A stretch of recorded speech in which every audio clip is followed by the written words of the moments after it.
How many people here have read the book Flow, The Psychology of Optimal Experience? Steve has. By Mihai Csikszentmihalyi. Never say his last name. Csikszentmihalyi.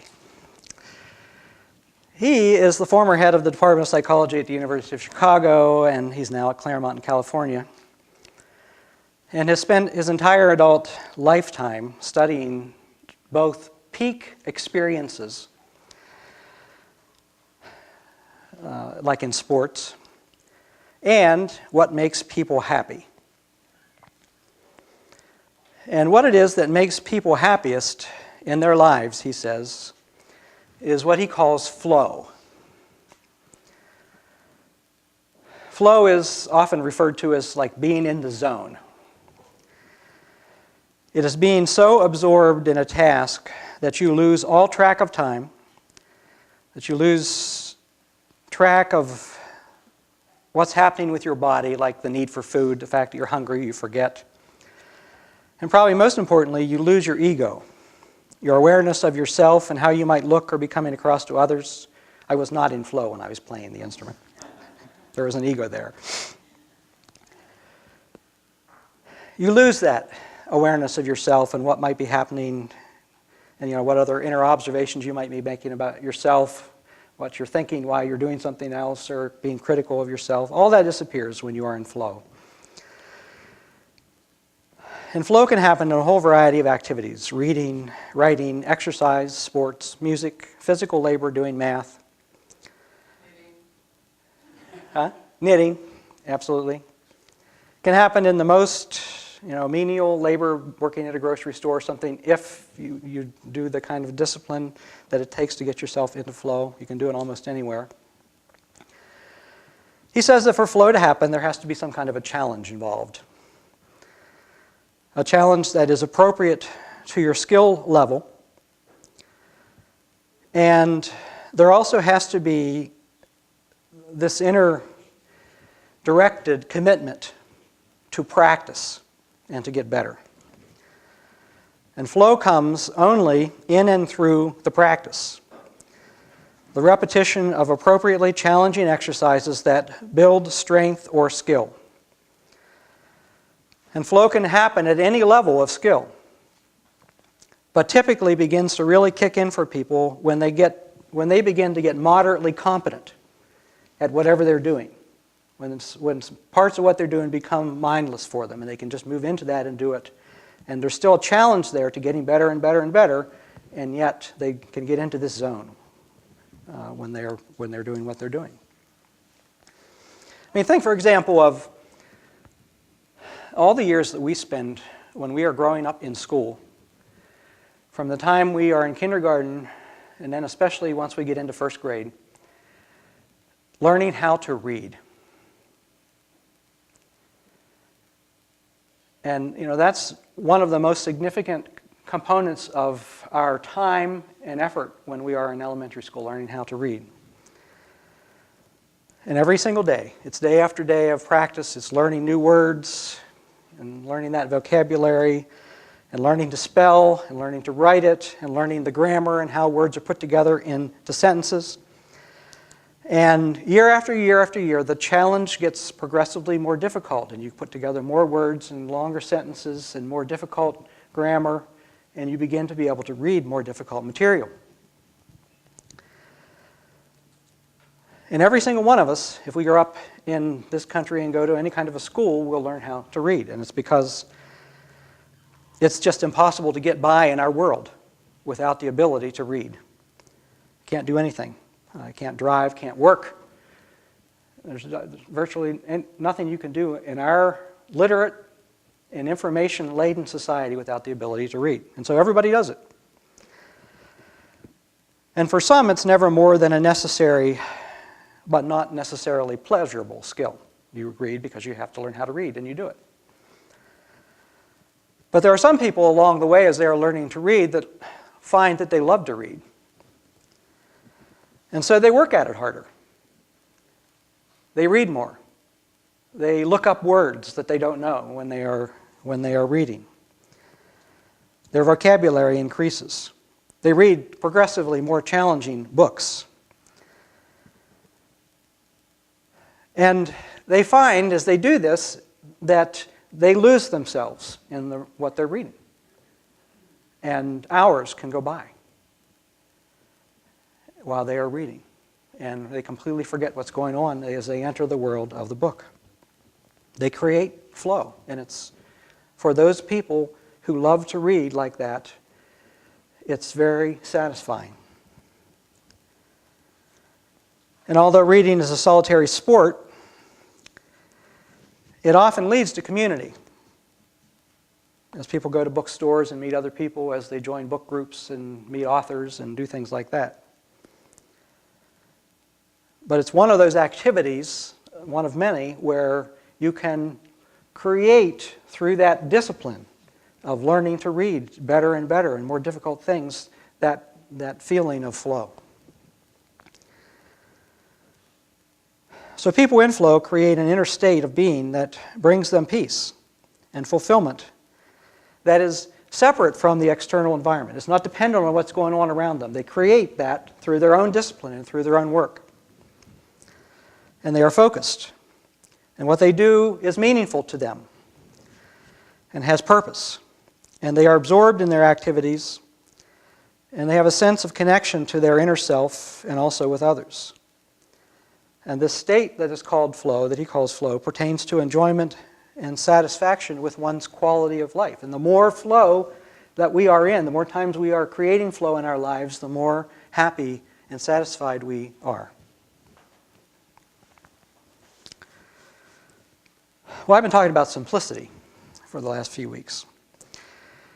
And simple life and simplifying our lives and being environmentally responsible and sustainable, living sustainably.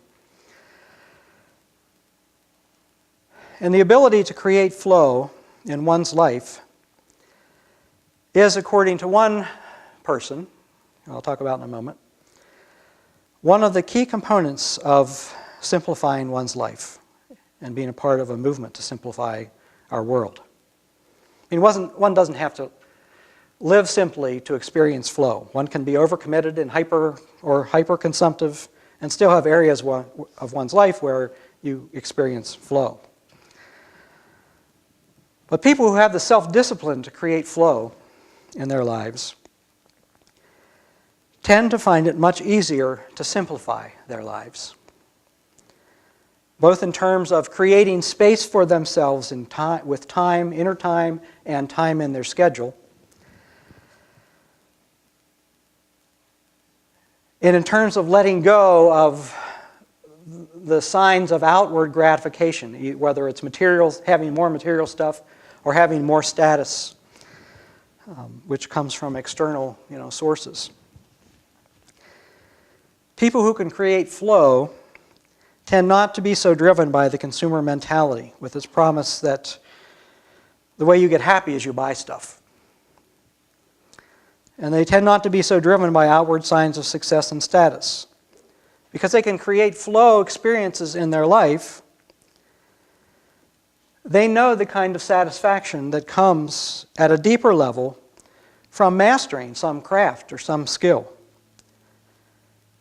And from that, they then have this kind of sense of inner worth and some kind of a challenging practice that brings them great satisfaction. And that is the message that comes from one of the authors of the book, Less is More, that I've been talking about and drawing from these last few weeks. David Wan has a chapter that's entitled, Why Isn't the Empire Sustainable? And actually I'm going to answer that question, or give his answer to that question. He says, the reality is that the faster the global economy expands, the faster the world's fragile living systems decline. Each American now requires an average of 30 acres of prime land and sea to satisfy both the needs and wants of our excessive lifestyle, a national total of roughly 9 billion acres. Since this is more than 3 times the acreage of the United States, we have to bully other countries to continue our own absurd levels of consumption. We have to allocate more capital to the military so we can have all of that space. We have to work even harder and longer at our jobs and carry a heavier burden of stress, doubt, debt, and shame. We'll be ordered to react to crises like 9/11, Katrina, and the housing meltdown with patriotic shopping. That is, unless we decide at last to modify and moderate our own story. He says in this chapter that it's possible for our country and the West to shift to renewable forms of energy and meet the needs of a moderate, no-waste economy. It's possible to meet the needs of a moderate, no-waste economy with renewable forms of energy. It is not possible to meet the needs of a careless, hyper-consumptive economy. And he quotes the historian Arnold Toynbee, who says that civilizations that ultimately last a long time and succeed follow a law of progressive simplification, in which they become culturally richer but materially leaner. Culturally richer but materially leaner. And that, Juan says, is our task and our challenge. But for this to happen at an individual and a societal level, we have to learn to redefine what a high-quality kind of life looks like. Our values have to shift, and our practices then have to follow our values. There are other ways to measure quality of life that are both better for us and for the environment, and he lists some of them. Time affluence, not money affluence, but time affluence. Having more free time so we can enjoy life more. Having one's health and not being stressed out and putting our health at risk. Being with people, bonds with people.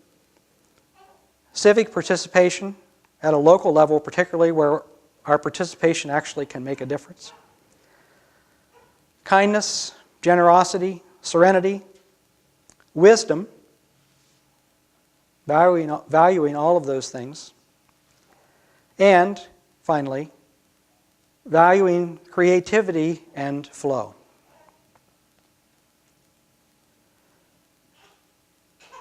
And those are the kind of values that he says we have to lift up and make important to us. And we can create a better world for ourselves where we are happier and less stressed, and we can create a better future for the planet with less use of resources. But we really have to know within ourselves what it takes and what it is that truly can make us happy. And I've been talking about this, in different ways each and every week.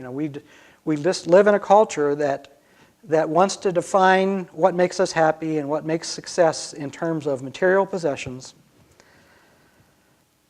and all kinds of outward success and trophies.